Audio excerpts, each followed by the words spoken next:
साथियों, सभी को मेरा नमस्कार। आज का टॉपिक है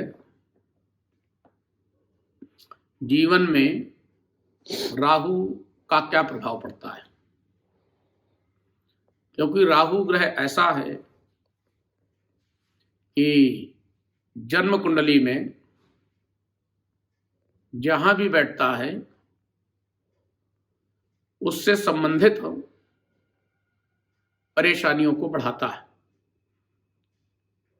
ये बहुत विद्वानों का मत है एवं जो हमारे ग्रंथों में लिखा है कि तीसरे भाव में, छठे भाव में, आठवें भाव में और 12वें भाव में राहु शुभ फल देता है। क्रूर ग्रह तीसरे, छठे, 8वें, 12वें में शुभ फल देते हैं।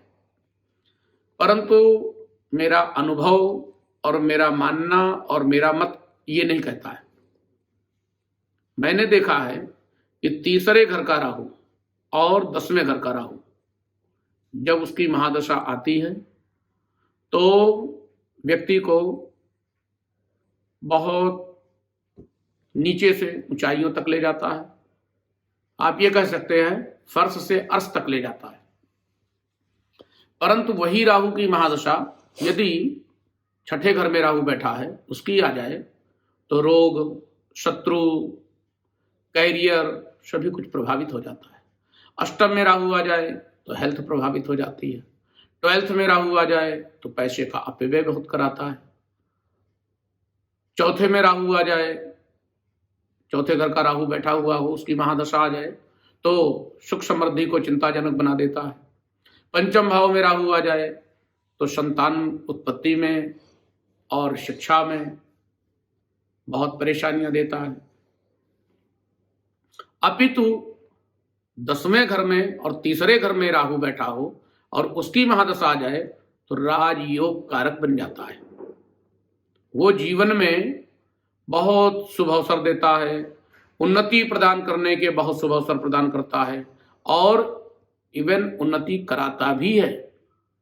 10वें घर का राहु मेहनती बनाता है, कई व्यापार एक साथ आरंभ करा देता है और तीसरे घर का राहु पॉलिटिक्स में बहुत ज्यादा फायदा देता है, राजनेता भी बना देता है और बहुत कम समय में जीवन में जो आरंभ से लेकर वृद्धावस्था तक मेहनत कर रहे हैं उनको वो फल नहीं मिलता है जो तीसरे घर में राहु आ जाए और उस समय वो प्रयास करें तो उनको बहुत अधिक फल मिलता है। अब ये आपको समझना है कि राहु कहाँ पर बैठा है, क्या फल दे रहा है। जो सुबुद्ध और विद्वान ज्योतिषी हैं उनसे आप अपनी कुंडली दिखाएं और उनसे पूछें कि शुभ समय राहु का कब है और उसी समय आप अपना पूरा प्रयास लगा दें, मेहनत के साथ। कम समय में अधिक धनार्जन, कम समय में कैरियर शानदार, कम समय में पॉलिटिक्स में आपको सफलता, बहुत सारी जगह वो आपको सफलता प्रदान करेगा। बशर्ते ये आपको समझना है कि किस समय लोहा लाल है और हथौड़ा मारा जाए। उसी प्रकार से कुंडली में यदि नवांश कुंडली में सप्तम भाव में बैठ जाता है तो वैवाहिक जीवन में परेशानी देता है। अब सप्तम भाव में जब राहु बैठता है तो सर्वप्रथम उसके इंटरकास्ट मैरिज करने का योग बनता है तथा पति पत्नी के दाम्पत्य जीवन में चिंताजनक स्थिति उत्पन्न करता है।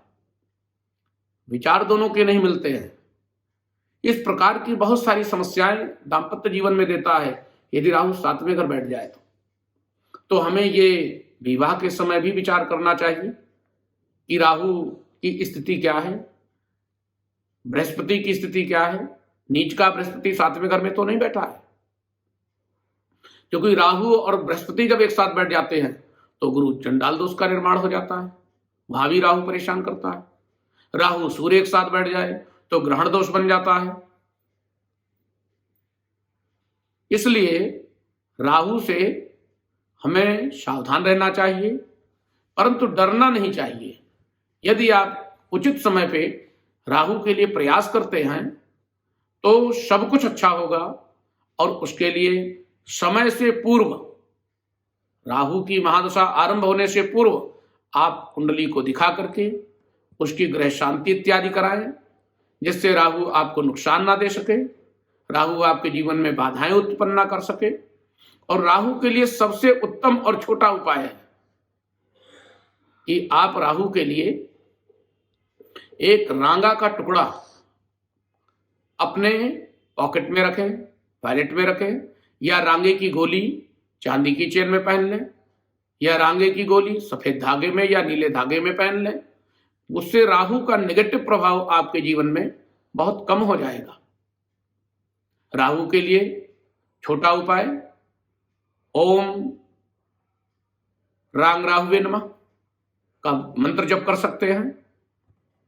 600 ग्राम जौ, 2 किलो लकड़ी का कोयला, 5 एकाक्षी नारियल, बुधवार के दिन या शनिवार के दिन सायंकाल 4 बजे से 7 बजे के मध्य में जल प्रवाह करें।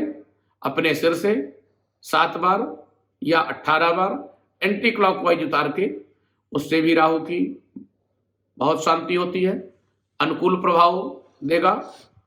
परंतु ये सारे कार्य आपको करने हैं सुबुद्ध ज्योतिषी से परामर्श लेके, तब आप इसका उपाय करें। कि जीवन में राहु आपको बहुत सफलता प्रदान करेगा, परंतु समय पर और सही स्थिति को समझ के सही समय पर आप उसका लाभ उठाना चाहते हैं तो आप अवश्य लाभ उठाएंगे, परंतु उसको समय पे ध्यान रखें। और मेरा एक ये भी मानना है कि आप जन्म कुंडली का निर्माण कराते हैं परंतु उसको रख देते हैं, कभी उसको दिखाते नहीं है। जब कोई परेशानी कष्ट आ गया तब उसे आप निकालते हैं, ऐसा नहीं करना चाहिए। आपको जन्म पत्री वर्ष में एक बार अवश्य दिखानी चाहिए कि आने वाला समय आपका कैसा है और आपको किन किन चीजों से प्रिकॉशन लेना है, जिससे कि अच्छा समय आ रहा है, अच्छे समय का लाभ उठाना है तो उसके लिए आपको पहले से ज्ञान होना चाहिए। बुरा समय आना है तो उसके लिए पहले से आपको सावधानी बरतनी चाहिए, तो इससे अच्छे समय का अधिक लाभ उठाया जा सकता है और बुरे समय का कम से कम नुकसान उठाया जा सकता है। इस प्रकार से मेरे प्रिय मित्र, मेरे साथियों, आप इन बातों का ध्यान रखेंगे तो राहु से बहुत अच्छे से बच सकते हैं, समय पर लाभ उठा सकते हैं। और सभी को मेरा नमस्कार, धन्यवाद।